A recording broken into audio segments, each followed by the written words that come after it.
नमस्कार, BTV news के इस बुलेटिन में आपके साथ मैं हूं स्वाति। शहर से जुड़ी खबरों को देखनी है विस्तार से, लेकिन सबसे पहले एक नजर डालते हैं हेडलाइंस पर। विधानसभा चुनाव के पहले प्रधानमंत्री नरेंद्र मोदी ने महाकौशल पर की सौगातों की बारिश। 12,600 करोड़ की परियोजनाओं का शिलान्यास और लोकार्पण हुआ जबलपुर में बनेगा रानी दुर्गावती का विश्व स्तरीय स्मारक। रानी दुर्गावती विश्वविद्यालय का 35वां दीक्षांत समारोह गरिमामयी माहौल में हुआ संपन्न। प्रदेश के राज्यपाल मंगूभाई पटेल ने प्रदान की छात्रों को उपाधि एवं स्वर्ण पदक। और विभिन्न मांगों को लेकर अनशन पर बैठे शासकीय आयुर्वेदिक कॉलेज के छात्रों ने की ओपीडी में तालाबंदी। मरीज एवं अस्पताल स्टाफ भी काफी देर तक ओपीडी में रहे बंद। देश के प्रधानमंत्री नरेंद्र मोदी ने जबलपुर में 12,600 करोड़ रुपयों की विकास योजना का शिलान्यास एवं लोकार्पण किया। प्रधानमंत्री ने कहा कि जबलपुर में रानी दुर्गावती का इतना भव्य और दिव्य स्मारक बनाया जाएगा जिसे देखने पूरी दुनिया से लोग जबलपुर आएंगे। नरेंद्र मोदी ने कहा, कांग्रेस ने आदिवासियों के योगदान को राष्ट्रीय पहचान नहीं बनने दी। भाजपा के द्वारा आदिवासियों की गौरव गाथा को पुनः स्थापित करने की कोशिश की जा रही है। कांग्रेस पर तंज कसते हुए नरेंद्र मोदी ने कहा कि आजादी के बाद सत्ता में बैठे लोगों ने सिर्फ एक ही परिवार की चरण वंदना की, जबकि आजादी एक ही परिवार ने नहीं दिलाई। इसमें करोड़ों देशवासियों का योगदान रहा।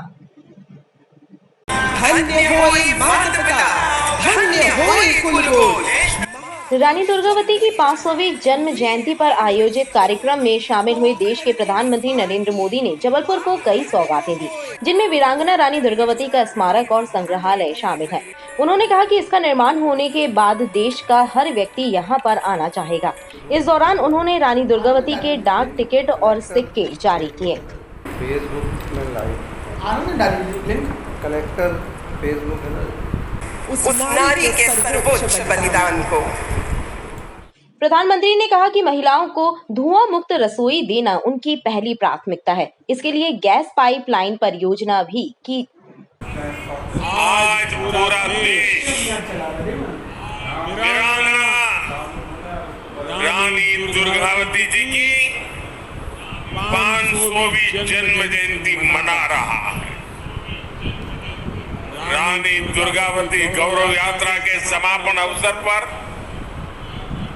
मैं उनकी जयंती को राष्ट्रीय स्तर पर मनाने का आह्वान किया था।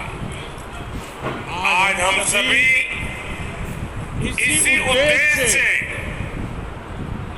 यहाँ एकत्र हुए हैं। एक पवित्र कार्य करने के लिए एकत्र हुए हैं। हमारे पूर्वजों का ऋण चुकाने के लिए इकट्ठे हुए हैं। थोड़ी देर पहले ही रानी दुर्गावती जी की उनके भव्य स्मारक का भूमि पूजन हुआ है और मैं भी वो कैसे बनने वाला है, शिवराज जी मुझे टीटीए में भी उसका पूरा मैप दिखा रहे थे। मैं पक्का मानता हूँ ये बनने के बाद हिंदुस्तान की हर माता को, हर नौजवान को इस धरती पर आने का मन कर जाएगा। मेरे परिवारजनों, आज यहाँ कुल 12,000 करोड़ रुपए से अधिक के विकास कार्यों का शिलान्यास और लोकार्पण हुआ है। पानी और गैस की पाइपलाइन हो या फिर 4 लेन सड़कों का नेटवर्क, ये लाखों लाख लोगों का जीवन बदलने वाले प्रोजेक्ट है। इससे यहाँ के किसानों को तो लाभ होगा ही होगा, नए कारखाने और फैक्ट्रियां लगेगी, हमारे नौजवानों को यहीं पर रोजगार मिलेगा। मेरे परिवारजनों, भाजपा सरकार की सर्वोच्च प्राथमिकताओं में से एक है अपनी बहनों को धुएं से मुक्त रसोई देना।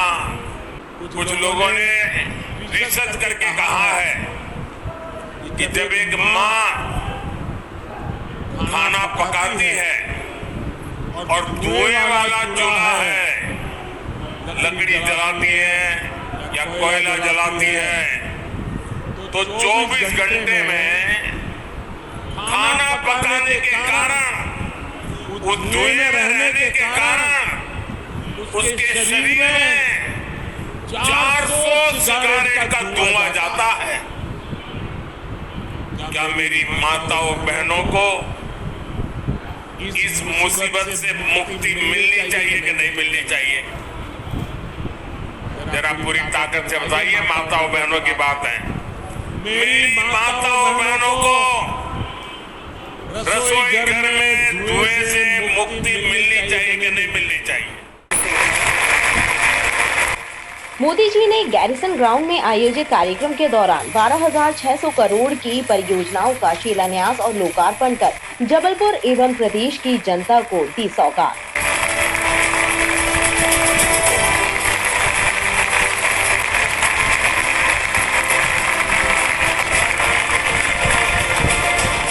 रक्षा उत्पाद में जबलपुर का अहम योगदान। देश और विदेश में बढ़ रही है रक्षा उत्पादनों की मांग। पिछले वर्षों में भारत का रक्षा उत्पादन और रक्षा निर्यात कई गुना बढ़ा है।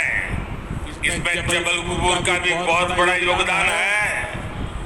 मध्य प्रदेश में डिफेंस से जुड़ा सामान बनाने वाली 4 फैक्ट्रियां तो ये हमारे जबलपुर में ही है। आज केंद्र सरकार अपनी सेना को मेड इन इंडिया हथियार दे रही है। दुनिया में भारत के रक्षा सामान की डिमांड बढ़ रही है। इससे मध्य प्रदेश को भी बहुत लाभ होने वाला है। यहाँ रोजगार के हजारों नए मौके बनने वाले हैं। मेरे परिवारजनों, आज भारत का आत्मविश्वास नई बुलंदी पर है। खेल के मैदान से लेकर खेत खलिहान तक भारत का परचम लहरा रहा है। प्रधानमंत्री ने कांग्रेस पर तंज कसते हुए कहा कि आदिवासियों को राष्ट्रीय पहचान कांग्रेस ने नहीं मिलने दी, जबकि भाजपा ने इस काम को बखूबी निभाया है। वहीं उन्होंने कहा कि देश की तरक्की में युवाओं का विशेष योगदान रहा है। रानी दुर्गावती जैसा कोई उनका नायक होता, नायिका होती, तो वो देश पूरी दुनिया में उछल कूद करता। आजादी के बाद हमारे देश में भी यही होना चाहिए था, लेकिन हमारे महापुरुषों को भुला दिया गया। हमारे तेजस्वी, तपस्वी, त्याग और तपस्या की मूर्ति ऐसे महापुरुषों को, ऐसे वीरों को, वीरांगनाओं को भुला दिया गया। एमपी के 25 साल से कम उम्र के साथियों ने तो नया और प्रगति करता हुआ मध्य प्रदेश ही देखा। अभी उनकी जिम्मेदारी है कि आने वाले 25 सालों में जब उनके बच्चे युवा होंगे, तब उनके सामने विकसित मध्य प्रदेश हो, समृद्ध मध्य प्रदेश हो, आन बान शान वाला मध्य प्रदेश हो। इसके लिए आज ज्यादा मेहनत की जरूरत है। महाकौशल में चुनावी शंखनाद करते हुए प्रधानमंत्री ने सौगातों का पिटारा खोल दिया और महाकौशल की तकदीर और तस्वीर बदलने का भी वायदा किया। कार्यक्रम में मुख्यमंत्री शिवराज सिंह चौहान, राज्यपाल मंगूभाई पटेल सहित भाजपा सांसद एवं विधायकगण मौजूद रहे। हम आने वाली पीढ़ियों के लिए देश के कोने कोने में अमृत सरोवर बना रहे हैं। अरे आवाज पूरे मध्य प्रदेश में गूंजनी चाहिए। रानी दुर्गावती, रानी दुर्गावती, रानी दुर्गावती, भारत माता की, भारत माता की। रानी दुर्गावती विश्वविद्यालय का 35वां दीक्षांत समारोह गरिमामयी माहौल में संपन्न हुआ। इसमें प्रदेश राज्यपाल महामहिम मंगूभाई पटेल भी शामिल हुए और उन्होंने छात्रों को उपाधियां एवं स्वर्ण पदक प्रदान किए। रानी दुर्गावती विश्वविद्यालय का 35वां दीक्षांत समारोह संपन्न हुआ। इसमें राज्यपाल मंगूभाई पटेल शामिल हुए और उन्होंने अपने संबोधन में छात्रों के उज्जवल भविष्य की कामना करते हुए उन्हें कई अहम बातें भी बताई। रानी दुर्गावती जी की 500वीं जन्म जयंती आज हम मना रहे हैं। ये विद्यापीठ में, विश्वविद्यालय में 35वें दीक्षांत समारोह में जुड़कर मुझे बहुत खुशी हो रही है। महान वीरांगना रानी दुर्गावती की मातृभूमि के प्रति प्रेम और सेवा का स्मरण करते हुए उनको मैं नमन करता हूँ। योगा ने वो अभी उच्च शिक्षा मंत्री ने भी बताया कि रानी दुर्गावती जी की प्रतिमा का भूमि एवं शिलान्यास का आज खुद प्राइम मिनिस्टर यहाँ आके भूमि पूजन करेंगे। हम सब मध्य प्रदेश के लोगों का ये बहुत खुशी का ये दिन है। ऐसी वीरांगना की 500वीं जयंती के अवसर पर आयोजित दीक्षांत समारोह में उपाधि प्राप्त करना अत्यंत गर्व और गौरव की बात है। मुझे विश्वास है कि आप सब छात्र छात्राएं वीरांगना रानी दुर्गावती की राष्ट्र सेवा के आदर्शों का अनुसरण कर देश दुनिया में विश्वविद्यालय का नाम रोशन करेंगे। 35वें दीक्षांत समारोह में आज एक डिलीट 95 पीएचडी और 82 स्वर्ण पदक छात्र छात्राओं को प्रदान किया गया। आज रानी दुर्गावती जी का 500वां जन्म जयंती मनाया गया। हम लोग पंचसती के अवसर पर एक ऐसा ऐतिहासिक अवसर है। हम सबके लिए सबसे ज़्यादा खुशी की बात है कि इसमें छात्राओं ने ही बाजी मारी और एक कुमारी अंजलि नाम की छात्रा ने 7 स्वर्ण पदक प्राप्त किया। मैं छात्राओं को बहुत बहुत बधाई देता हूं और छात्रों को जिन्होंने स्वर्ण पदक प्राप्त किया है, जिन्होंने आज डिग्री प्राप्त की है और जो उनको संकल्प कराया गया है उसके अनुसार वो आचरण में ले आएँ, संस्कारवान बन करके समाज और राष्ट्र जीवन के प्रत्येक पक्ष पर अगुवाई करें। ऐसी रानी दुर्गावती विश्वविद्यालय परिवार के कुलपति होने के नाते मैं बहुत बहुत आशीष और शुभकामना सभी को देता हूँ। मेरी आज पीएचडी कंप्लीट हुई है। मैं कुलपति जी को और राज्यपाल जी को बहुत बहुत धन्यवाद करती हूँ जिनके सहयोग से हमारी जो पीएचडी है वो कंप्लीट हो पाई और दीक्षांत समारोह जो 35वां था वो बहुत अच्छे से संपन्न हो पाया।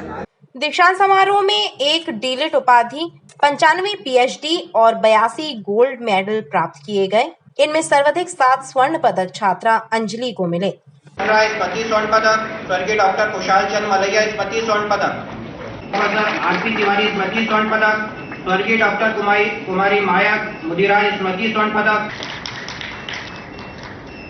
कुमारी स्वर्गीय श्रीमती रानी श्रीवास्तव स्मृति स्वर्ण पदक, जमुना शंकर झा स्मृति स्वर्ण पदक, स्वर्गीय श्री ओंकार चंद मेहता स्मृति स्वर्ण पदक। प्राथमिक एवं माध्यमिक स्कूल के बच्चों में प्रतियोगी परीक्षाओं के प्रति रुचि जगाने के लिए ओलंपियाड परीक्षाओं का आयोजन किया जाता है। इसी कड़ी में जिला स्तरीय ओलंपियाड परीक्षा का आयोजन किया गया, जिसमें 8 परीक्षा केंद्रों पर 63 जन शिक्षा केंद्रों के 3276 बच्चों ने परीक्षा दी। जिला स्तरीय ओलंपियाड परीक्षा का आयोजन हुआ, जिसमें 8 परीक्षा केंद्रों पर 63 जन शिक्षा केंद्रों के 3276 बच्चों ने परीक्षा दी। परीक्षा केंद्रों तक बच्चों एवं उनके अभिभावकों को पहुंचने की विशेष व्यवस्थाएं शिक्षा विभाग द्वारा की गई।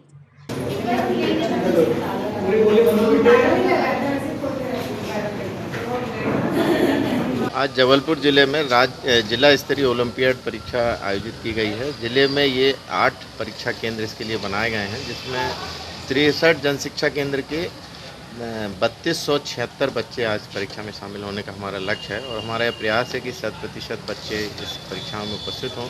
आज सुबह 3 पालियों में ये परीक्षा है और कल माध्यमिक स्तर की परीक्षा है, तो उनके लिए पालकों के आने जाने की व्यवस्था, भोजन व्यवस्था और ये सब यहाँ निश्चित की गई है और हमारा प्रयास है और पालकों की अपील है कि सब उपस्थित रहें और बच्चे हमारे सफल राज्य स्तर तक। कितने करीब बच्चे सर इस आज की पहली पाली में हमारा 48 का लक्ष्य है, जिसमें अभी 46 बच्चे उपस्थित हुए।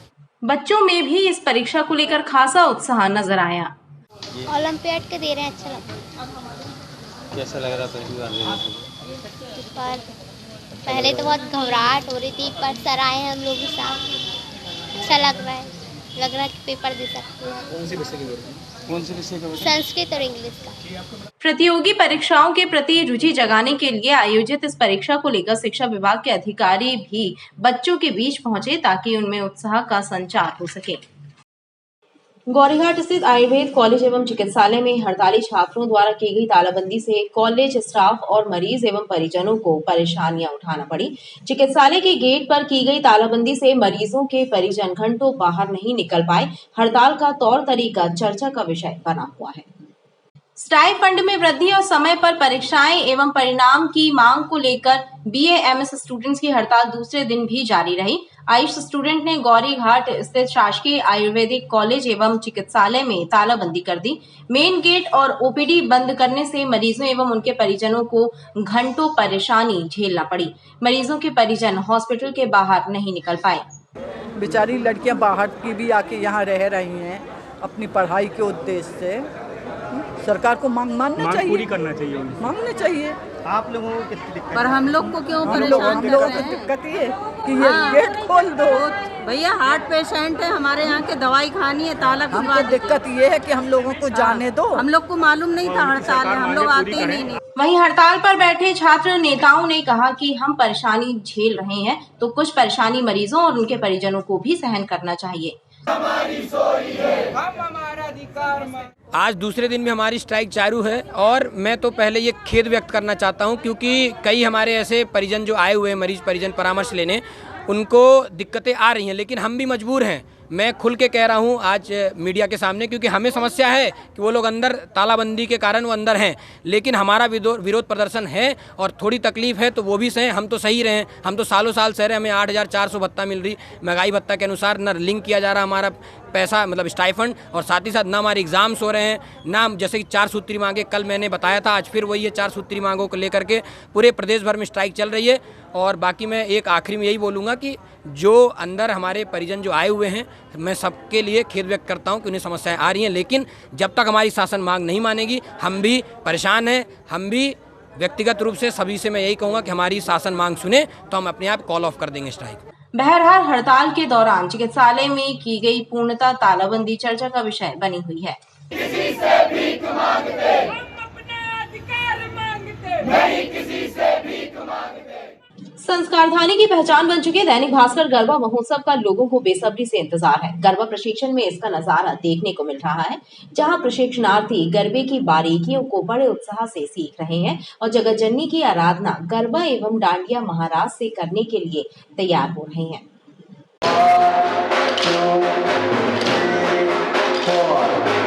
गरबा की पाठशाला में गरबा गीतों की धुन सुनाई दे रही है और प्रशिक्षणार्थी भी इन धुनों पर थिरकते नजर आ रहे हैं। मुख्य गरबा महोत्सव को लेकर उनका उत्साह देखते ही बन रहा है।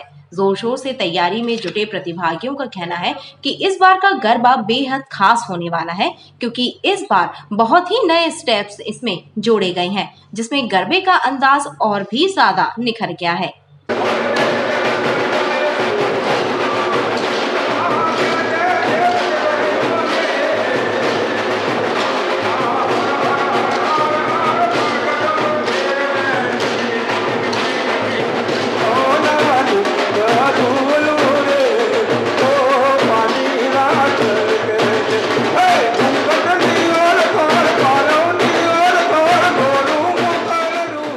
मुझे यहाँ बहुत अच्छा लग रहा है। मैं ये पहली बार नहीं है जो मैं कर रही हूँ, मैं हमेशा यहीं दैनिक भास्कर में गरबा करती हूँ और मेरे को ये यहाँ का गरबा बहुत अच्छा लगता है। इनके स्टेप्स भी बहुत अच्छे लगते हैं और ये लोग बहुत अच्छे से सिखाते हैं। मुझे यहाँ के बहुत अच्छा लग रहा है, मैं बहुत एक्साइटेड हूँ फाइनल डे के लिए और हमें प्रैक्टिस भी बहुत अच्छी करवाई जा रही है। तो हर एक स्टेप में हम लोग परफेक्ट हो रहे हैं। हमारे जतिन सर हैं जो सबसे बेस्ट सिखाते हैं वो हमें, और इसलिए हमें कोई प्रॉब्लम कहीं पे कोई प्रॉब्लम आती है तो भी वो हमें अच्छे से अप्रिशिएट करते हैं हर चीज़ में। वो बहुत अच्छा लग रहा है सर, क्या बताएं। मेरा ये सेकेंड ईयर है, फर्स्ट ईयर तो इतना नहीं बनता था, पर ये सेकेंड ईयर इतना अच्छा लग रहा है और ट्रेनर तो इतने अच्छे हैं कि कुछ कह ही नहीं सकते। ट्रेनर हम लोग को स्टेप बाय स्टेप बताते हैं, जो नहीं समझ में आता उसके बाद भी बताते हैं। बहुत अच्छा लगता है, हम लोग को बहुत मज़ा आ रहा है, एंजॉय भी कर रहे हैं और एक एक्सपीरियंस मिल रहा है। और नवरात्रि में तो गरबा एक अलग ही रौनक हो जाता है। बहुत अच्छा लग रहा है मुझे। मेरा फर्स्ट टाइम मैं भास्कर जब गरबा ज्वाइन करना, बट यहाँ की जो कोच हैं दे आर सो बहुत ट्रेंड हैं, बहुत मज़ा आ रहा है। इसके पहले एक आध छोटे मोटे इवेंट्स को ज्वाइन किया है बट इतना मज़ा नहीं आया। ये लोग बहुत ऑसम सिखाते हैं, बहुत मज़ा आता है, फुल इंथुसियास्टिक रहते हैं। जी मुझे बहुत अच्छा लग रहा है। मैं पहले भी भास्कर गरबा आ चुकी हूँ और कोशिश करती हूँ कि हर साल आऊँ। कोविड की वजह से 2 साल हमें गरबा नहीं मिला, हमने बहुत मिस किया घर में सभी को, और इस बार फिर से ज्वाइन किया है। बहुत मज़ा आ रहा है। गुजराती गीतों और ढोल की थाप पर प्रैक्टिस कर रहे प्रतिभागी खुद को मुख्य गरबा महोत्सव के लिए पूरी तरह तैयार कर रहे हैं।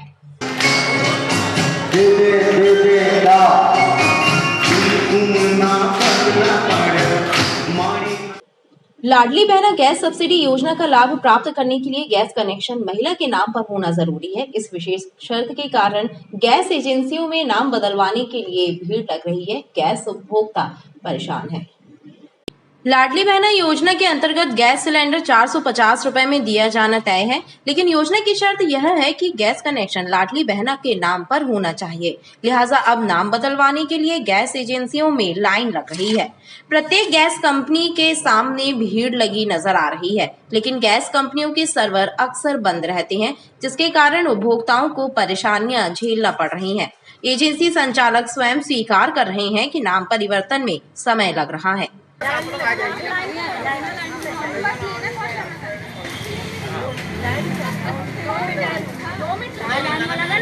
देखिए, अभी नाम परिवर्तन जैसे कि सीएम साहब ने बोला है कि पति से नाम पे अगर कनेक्शन है तो वो पत्नियों के नाम पे किया जा रहा है। जिस दिन से आदेश आ गए हैं वैसे भी पहले से किया जा रहा है, अभी भी चालू कर दिया गया है। समस्या अभी कुछ नहीं आ रही है। जो पोर्टल पे डेटा इंडियन कंपनी का या भारत एचपी का गया हुआ है लाडली बहन पोर्टल पे, वो पुराना गया हुआ है। अभी जैसे आज हमने नाम चेंज किया है तो वो एक दिन बाद या तो कुछ दिन बाद शो होगा, अपडेट होगा। तो उसके लिए थोड़ा सा कस्टमर से हमारा ये कि आज हम काम करके दे रहे हैं या एक दिन बाद हो रहा है। सर्वर की भी प्रॉब्लम चल रहा है थोड़ा बहुत। हम लोग का भी सर्वर में नाम चेंज होने में एक दिन लगता है, थोड़ा सा टाइम लग रहा है। जितने जल्दी हो सकता है हम लोग करके दे रहे हैं। बस वहाँ पे जो अपडेशन है वो दिखेगा नहीं सर्वर पे, वो 1-2 दिन बाद दिखने लगेगा नाम। और लाडली बहन पोर्टल में भी अभी ये व्यवस्था कर दी गई है सरकार द्वारा कि टेम्पररी अस्थायी पंजीयन हो रहा है, मना नहीं किया जा रहा है। जो आईडी एलपीजी आईडी है उसको वहाँ पे फ्लक्चुएट नहीं करेगी, दिखेगी नहीं, क्योंकि नाम अभी चेंज हुआ है, पेपर अभी बने हैं। वो कुछ दिन बाद जैसे ही डेटा सर्वर पे अपडेट होगा वो दिखने लगेंगी। तो सभी उपभोक्ताओं से निवेदन है कि वो थोड़ा सा शांति बनाए रखें। सबके काम हो रहे हैं, टाइम से हो रहे हैं। लाडली बहना इसलिए भी परेशान है कि चुनावी आचार संहिता लगते ही योजना के पोर्टल पर पंजीयन बंद हो जाएगा। ऐसे में उन्हें योजना का लाभ नहीं मिल पाएगा। प्रधानमंत्री नरेंद्र मोदी के जबलपुर आगमन पर रूट डाइवर्ट किए गए हैं, जिसके कारण कुछ स्थानों पर ट्रैफिक का दबाव अधिक रहा और जाम के हालात निर्मित हो गए, जिसके कारण लोगों को परेशानी उठानी पड़ी। गैरिसन ग्राउंड में प्रधानमंत्री की सभा के मद्देनजर उसके आसपास के मार्ग परिवर्तित कर दिए गए, जिसके कारण कुछ स्थानों पर ट्रैफिक जाम की स्थिति निर्मित हो गई और काफी देर तक जाम के चक्कर में उलझे रहे। खासकर गौर जाने वाले रास्ते पर लोगों को खासी परेशानी हुई, क्योंकि गौर जाने के लिए एक रास्ता यही है।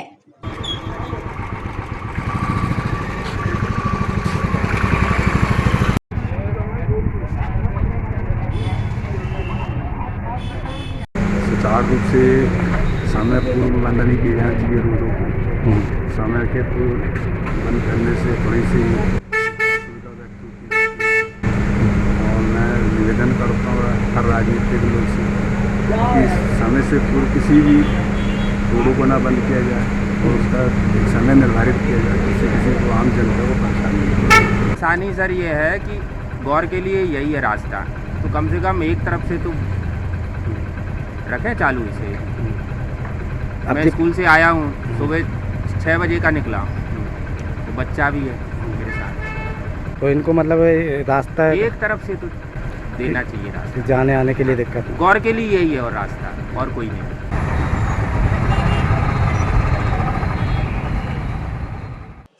भेड़ाघाट तेवर से 3 पत्ती चौक तक चलने वाले सवारी ऑटो के चालकों द्वारा मनमाना किराया लिए जाने की शिकायत सामने आ रही है। यात्रियों का कहना है कि गरीब तबके का आदमी उनकी मनमानी से परेशान है, लिहाजा इस पर अंकुश लगाने की मांग की। परमिट लेकर विभिन्न रूटों पर चल रहे कई ऑटो चालक मुसाफिरों से मनमाना किराया वसूल रहे हैं।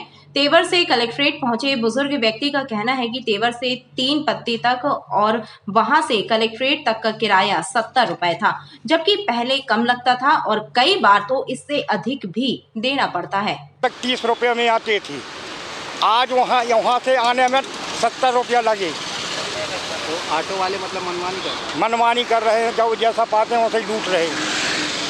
मतलब कितना कितना पैसा लगता था आपको पहले? पहले 30 रुपये कुल लगता था मेट्रो में आने में, मतलब कलेक्ट्रेट तक का। और आज ऑटो वाले आज ऑटो वाले ने 50 रुपया लिए थे और से 3 पत्ती का 20 रुपया लिए यहाँ तक का। यात्रियों ने किराया कम कराने पर जोर दिया है। 11 करोड़ की राशि से निर्मित हो रहे फ्लाईओवर के महानंदा से LIC तक निर्मित हिस्से का उद्घाटन होने के बाद उस पर आवागमन शुरू कर दिया गया, लेकिन मदन महल चौक के एक हिस्से में ब्रिज में दरार उभर आई है, जिस पर आम जनता का कहना है कि जल्दबाजी में पुल का लोकार्पण करने से ये हुआ है और इसकी गुणवत्ता पर भी सवाल उठ रहे हैं। प्रदेश के सबसे लंबे फ्लाईओवर ब्रिज के महानंदा से LIC तक के हिस्से को आवागमन के लिए शुरू किए जाने के बाद ही उसमें दरार नजर आने लगी है। मदन महल चौक पर एक हिस्सा दरक गया है, जिसे देखकर चर्चाओं का दौर शुरू हो गया है। लोगों का कहना है कि पुल की गुणवत्ता पर सवाल उठ रहे हैं। लोगों के अनुसार इसकी जांच कराई जानी चाहिए।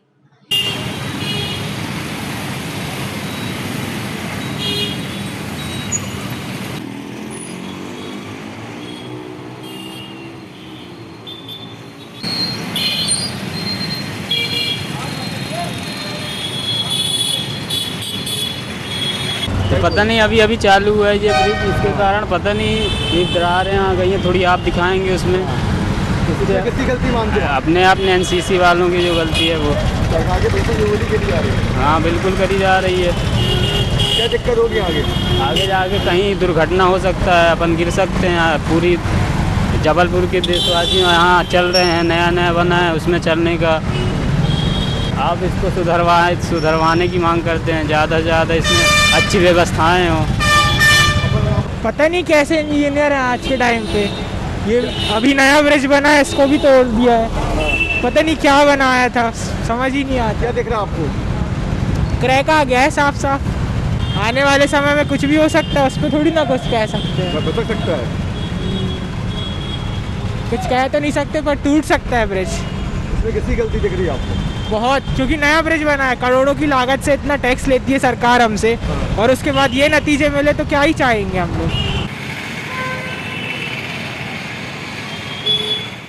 खबरें लगातार जारी हैं, आप देखते रहिए BTV न्यूज़।